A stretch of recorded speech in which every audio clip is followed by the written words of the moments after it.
beekuuga erga of beekee waa'ee biyyaa beekaa jiru. Kanaaf wal rogaa baan isiniif dhiyeessa. Utuu jaarsi dhaabbatu ijoolleen of hin teessu aadaa keenyatu eeyyamaa maanguddoota ulfeessu baay'ee ulfina qabdi harmoolii yommuu deessu yoo dhukkubbiin jiraate mana qorichaa geessu. Mana ogeessaa keessee yeroo yaalii argattu daddaftee mana dhoofti akka mucaan guddattu gorsa ogeessa fayyaa sammuu isheetti baadhattee of wareegdee barbaaddiif waan daa'imni gaafatte. Haadha akka ittiin kaattee ijoollee ishee guddiftu harka wayyaa jalaatiin eenyuma ishee roorriftu hin deebifna lammii koo beenyaa harmoota keenya haqa jiruuf dubbannee qixa yaadame hin geenya. Maaliin irra caalaa dubartoota tuffannaa nyaata baay'ee mi'aawu harka keessaa tuffanna. Ofii isheetiin waadamtee ibiddaan gurgubattee rakkina obsaan baattee ilmaan ishee guddifatte. Ani utuma nyaata nyaadhus waatu sammuu na hidda. Maaliif bira darbama seenaa nama gurguddaa hortee kuush irraa dhufa hidda sanyii beekamu mee xinnoo ishee waa jedha waa'ee saba Oromoo. Oromoon haqaaf malee takkaa garaaf hin bulu malaammaltummaaf diinaa obboleessaa fuunidha. Itti ba'ee dubbata of dhoksee boolla qotu jaarsummaadhaaf fixataa dubbii immoo keessa oolu. Yoo tokko waraaname hin aada waliif yaada barruusaarraa hammaaree warra dhabaniif laata. Warra akkasii turan abbootiin koo darbanii kan karaa sana cufee ijaan argaaf wal dhufe dhaloonni maal taanaanii. Ati Oromoo miti kan haala mijeeffattee obbolaa kee gurgurtu itti yaade xiinxalii hammaaraan hammaatanis gumbiidhaan dhuman ooltu. Yoo waan isi gargaaree gara aangootti dhuftu saba waliin caalchisin hiddi dhugaamuu hojjettu. Lubnaaf sodaata miti sabni koo booree qaba. Bakka rakkoon cimetti gaachana isaa qabatee ofii farda yaabbatee saffisaa wal qaqqaba. Kana qofa iyyuu miti sabni koo aadaa qaba. Mee yaadas hin barsiisu sirna nyaata wallagga kanneen akka hancootee itittuudhaaf hidhadhaa. Caccabsaa manaan waan akka buna qala. Ayyaana bebbeekamoo kanneen akka masqalaa hiyyummaa fi sodaatu puuffisee forma qala. Roorroo sodaatee hin beeku rukutee gargarsaa qaba. Gootota baay'ee qaba kan akka Abdiisaa Aagaa. Meeqanumaa naga'u ammaaf waa'ee wallagga nakomatu moolaata gootonni biyya Shawwaa. Oromoodhaaf qabsaa'u keessarraan itti qaawwaa sammuu isaatti dhayyamu ittiin bulu garbummaa fuulduraaf abju'ata jireenya bilisummaa. Goota biyya saraalee kan akka Taadee Birruu kabaja xaaliyaaniif takkaa garaasaa hin jiru. Booreedhaan mudhii hidhee yommuu dhugaaf hiniinu falmee bilisa baasee duuti Oromoon jiru. Har'a ammoo maali laata wanti mataa dhokfatee lammii keenya abaaru obbolaan wal jibbinaan qorichi isaan argamu waa qote nu amaaru. Nan dubbadha jana waa'ee gootota Baalee kan akka waaqoo guutuu diina biyya awwaale sababa dhaamee hiyyummaa kan faccisu darbuuf qamadii qotee oomisha kan kuusu. Nan dagadha seexanii waa'ee lammiilee Arsii wabii biyya Itoophiyaa dabaliin magarsi atileetota keenya warra biyyaaf hangafaa hamaan sin argatiin kanumaan itti fufaa.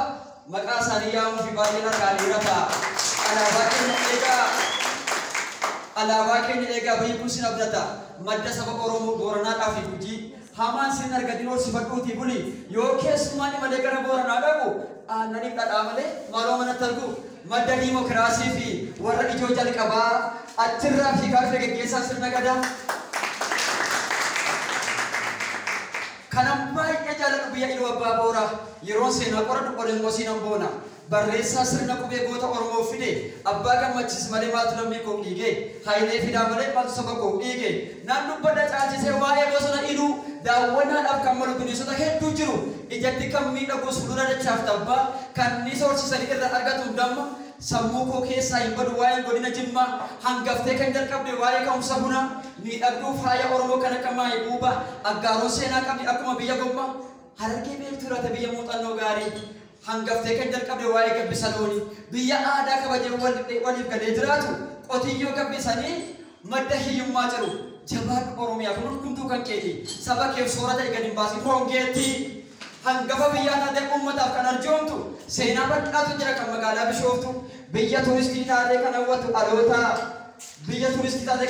dhaloota hunduu waldaraa sigee teessuma waliin ga'a namni Bishooftuu dhufe biyyeen harata jalqaba yeroo dhumne hojiitti amanne galanni waaqaa ga konkolaataa bitanne maala toolloo dhuftee maal qabda konkolaataa jettanii jeeqamina kan qabutu nuu laata inni jaalala beeku sanyiin Taaddasaa Birruu wayyaa moofaarraa baasee kan irratti jijjiiru biyya Harargee keessa kan sangoota gadi jiru sanyiin Hacaaluu Hundeessaa Bishooftuu keessaa ni bu'u.